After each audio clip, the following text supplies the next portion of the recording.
Tabletop of the morning to you. I'm Fox, and I went to a conversion. I went to a convention. I was thinking about the 5 parsecs conversion I spoke about yesterday. I went to a convention on the weekend called Arcfest. Now, I'm in Australia, and we got a really unique tabletop wargaming climate here. I think I haven't been to other climates. That's why I'm so pasty white. Everyone's so spread out geographically, and that means there's almost this like unwritten rule or fine print, if you will, that when you get into tabletop wargaming in Australia, you're probably going to have to travel to play your favorite games, to attend cons, and exponentially so if you're into a niche game.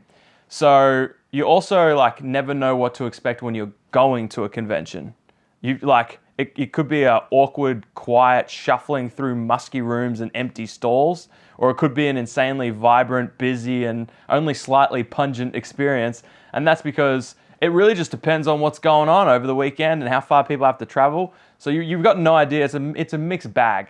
So let me talk about this convention, and I want you to tell me if it's kind of similar to what you have been to. Let me know in the comments, because I'm curious, like, what's it look like in America? What's our conventions look like compared to yours all over the world? So first of all, it was 30 AUD even just to get inside, or 22 USD, unless you walk through a door on the left, which was separated by a pillar, in which case nobody even checked and no one even cared. Originally, we walked into that door, did many laps, and then I was like, I should probably pay for this, so I went back and paid. So it's either free or the price of a food truck lunch, depending on which door you walk through. So that was interesting. As I enter the convention center, I walk past an empty stage to my right. Then inside to the right was a lackadaisical snack stall that also sold you your general admission tickets, despite there being no signage to suggest that whatsoever. And on the left was a live game of 40K. From there, you could either turn right for all the 40K tournament or left for vendor stalls. And there were a ton of 40K tables, like down to the side. And then at the very back, beyond the rule book covered tables, was your more niche games. There was a beautiful silver bayonet tournament that had people from the East Coast, West Coast, and Northeast of Australia that had come to play, exhibiting my previous point about having to travel to play your niche games. Then across to the vendor stalls, and actually demo games were here too. I think there were probably about 15 vendors and a handful of demo games, like Shatterpoint, Marvel Crisis Protocol, Halo Flashpoint, StarCraft, and Trench Crusade. Surprisingly, all very quiet for the entire time I was there. Trench Crusade was non-stop being played. StarCraft only saw one game.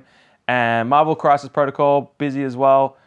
Flashpoint, never played. And Shatterpoint, never played, I think. Anyway, then I went upstairs, and that had even more tables. As far as the eye could see, people playing Infinity, the Old World, other stuff that was too far to walk and check. I believe this whole convention, Arcfest, started small. This is what I was told, with like 40K players playing in a school or something, which I think is really cool if that's the case, that these tiny things build up year by year. But this one actually felt like it may have been too big for the event organizers. There are some things that went awry. So the Shatterpoint players who rocked up for their tournament were told that they actually didn't have tables. They forgot about them. Whoopsie doozle. We thought that game was dead. Might have to play on the floor, I guess. Some vendors were forgotten about and thus given limited space and maybe only a single trestle, despite being told originally there'd be more. Some tournament info for niche games weren't uploaded to the database correctly. I don't know much about it, but it meant that the games didn't start till hours after they were supposed to. Nothing was clearly labeled like X games over here, this is over there, this is upstairs. I didn't even know there was upstairs till someone told me. There's no map, no floor plan. Vendors were actually forced to wait around in the vendor hall for the 40K players to finish their day before they could leave, which means that long days for the vendors became even longer.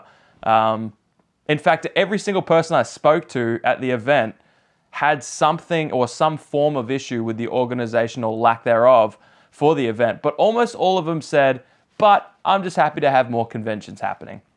And that was kind of the sentiment that I took away. Like the models that I have painted behind me, the ones that I've actually finished painting, they aren't done well, but they are done. And I think that's kind of the vibe that I was getting from this convention. So anyway, I met some awesome homies there and got to hear from, I actually missed them introducing him, and his name's spelled a bit different to what I'm used to. It's Thomas Perrinen. Anyway, he was the guest of the event. He wrote the rules for, I want to say Mordheim. and also Trench Crusade and now On Guard, which I covered a couple of weeks ago.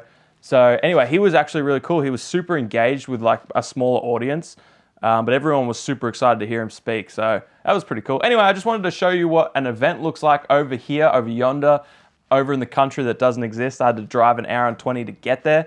My son was given, for free, 3 dinosaurs, 1 sticker, and a scale model construction vehicle, some sort of bobcat or something. So suffice to say, everyone was super friendly. He even got to wear like a Trench Crusade witch helmet, you know, like the black one with like the 2 spikes. I don't know anything about it, but a cosplayer let him wear it. And I was sweating because, you know, cosplayers put so much effort, and this one looked incredible. She was so friendly. She was like, does he want to wear it? I'm like, if you hold it the whole time. And then anyways, she was amazing. Everyone was fantastic. So a bit of a different video, but I'll see you tomorrow with our regular scheduled programming.